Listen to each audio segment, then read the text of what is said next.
पाकिस्तान के लिए आज का दिन कैसा है उनकी निगाह से भी समझना चाहूंगा। कोई मेंडिंग वेज समझ में आ रहा है क्या, ये भी उनसे समझूंगा। लेकिन सबसे पहले ब्रिगेडियर साहब के पास जाना चाहता हूं मैं।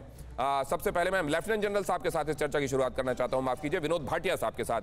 विनोद भाटिया साहब, ये बहुत बड़ा गर्व का मौका है, 100 करोड़ वैक्सीन डोसेज एडमिनिस्टर कर दी गई, और दूसरी तरफ ये देखा जा रहा है कि वहां वो नंबर तो 10 करोड़ के आसपास पहुंच रहा है, लेकिन वो नंबर जो आतंकवादियों का है और वो नंबर जो उनको दिए जाने वाले पैसों का है लगातार बढ़ता जा रहा है। जरा इसका फर्क समझाएंगे। हाँ जी, दिनेश जी बिल्कुल ठीक बोला आपने। आज भारतवर्ष बड़े गर्व से बोल सकता है कि हमने सबसे ज्यादा दुनिया में वैक्सीनेशन करी है, 100 करोड़ से ऊपर। और वैक्सीनेशन जो है, हमने पेंडेमिक से लड़ाई लड़ी है। आज मैं जब देखता हूँ, जहां मैं रहता हूँ और दिल्ली में देखता हूँ, मुझे अभी पेंडेमिक जो है नजर नहीं आता है, और हमें डाउनग्रेड कर दिया, पेंडेमिक से एंडेमिक कर दिया। तो ये हमारे देश की खसूसियत है। ये नहीं, अगर आप मुझे एक मिनट दें, जो भारतवर्ष है दुनिया की लार्जेस्ट डेमोक्रेसी है, ये हमें सोच के चलना पड़ेगा। हम एक 3rd लार्जेस्ट इकोनॉमी है, हम 5th लार्जेस्ट, हमारे पास 4th लार्जेस्ट आर्म फोर्सेज है, 5th लार्जेस्ट हमारे पास वेल्थ है, और 6th लार्जेस्ट मिनरल रिसोर्सेज है, 7th लार्जेस्ट लैंड एरिया है। तो ये भारतवर्ष है, ये यूनिटी एंड डाइवर्सिटी है। तो हमें बहुत गर्व की बात है। देखिए कहां से हम कहां पहुंच गए हैं, और हमारा जो पड़ोसी देश है, जो लोग ये नजरिया लेकर अलग हुए थे कि 2 कौमें एक साथ नहीं रह सकती और उन्होंने एक दूसरा देश बनाने के लिए कहा, उनको कम से कम प्रॉस्पर होना चाहिए था, खुशहाल होना चाहिए था, और एक नज़ीर पेश करनी चाहिए थी कि देखिए हम अलग हुए तो हमने बहुत अच्छी तरीके से ज़िंदगी जीना सीख लिया, सब खुशहाल हैं, सब बड़े हैप्पी हैं। ऐसा क्यों दिखाई नहीं दे रहा है वहाँ? बेसिकली क्या चाहिए हमको?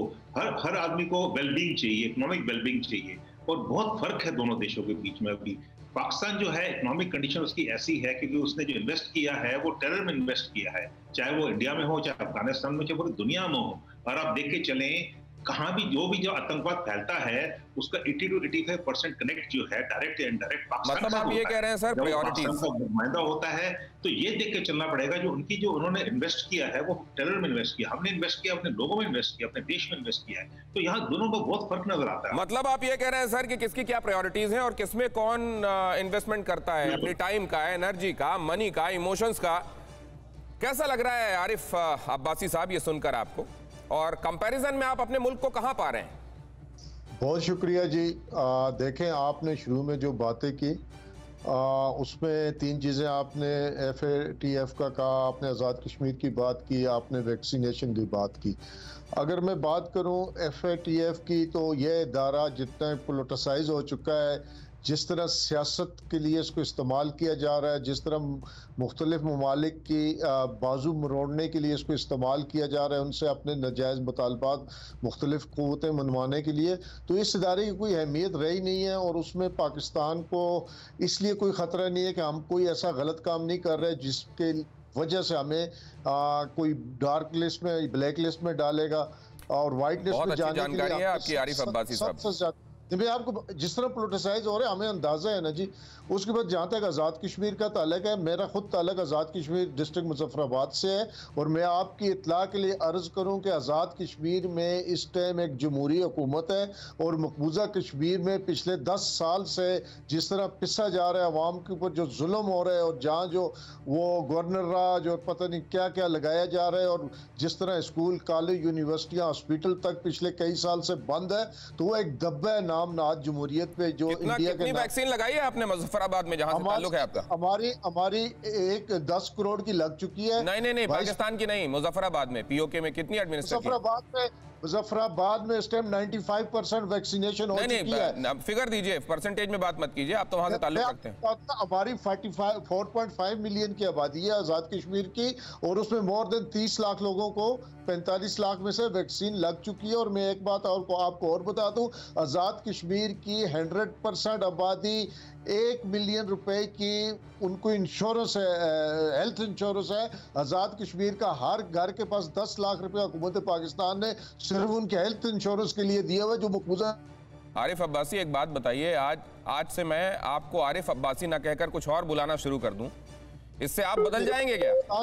नहीं, आरिफ अब्बासी, ये जो आप बार बार आजाद कश्मीर कह रहे हैं, मैं ये कह रहा हूं, आज से आपको किसी और नाम से अगर मैं पुकारने लगूं तो क्या आपके रूप रंग नक्श बदल जाएंगे क्या?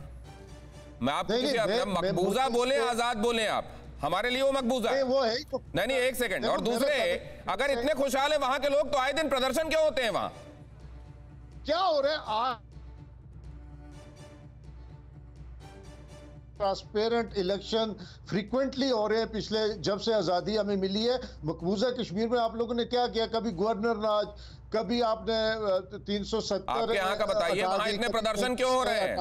वहां लोग एग्जाइल में भेज दिए जाते हैं, जो वहां की आवाज उठाते हैं उनको बाहर कर दिया जाता है, बेचारे बाहर कहीं से जुड़कर अपना दर्द बताते हैं। नंबर एक। नंबर दो, वहां पर हर दिन मैं देखता हूं लोग तख्तियां लेकर, प्लेकार्ड्स लेकर, बैनर लेकर क्यों निकले होते हैं अपना दर्द बताने के लिए? बिल्कुल भी नहीं। आप मुझे एक मिसाल दें आपकी मकबूजा। अरे जब आप वहां चुनाव कराने की कोशिशें कर रहे थे तब वो लोग विरोध कर रहे थे।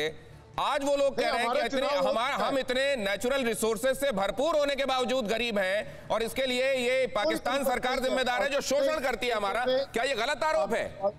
मैं आपकी बात, आप मेरी बात सुन लें, आपकी इत्तला के लिए अर्ज है।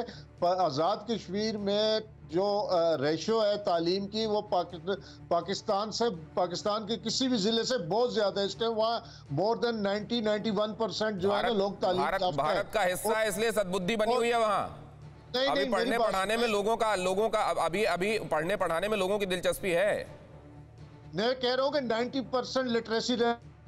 और आपसे भी कभी अकेले में बात करूंगा, ऑन एयर के अलावा बात होगी आपसे। अगर आप वाकई मुजफ्फराबाद के हैं तो कुछ और बातें भी आपके दिल से बयान होंगी, और जाहिर है वो मैं अभी नहीं पूछ सकता आपसे। यहाँ परवाह देश की, सोमवार से शुक्रवार रात 10 बजे TV9 भारतवर्ष पर।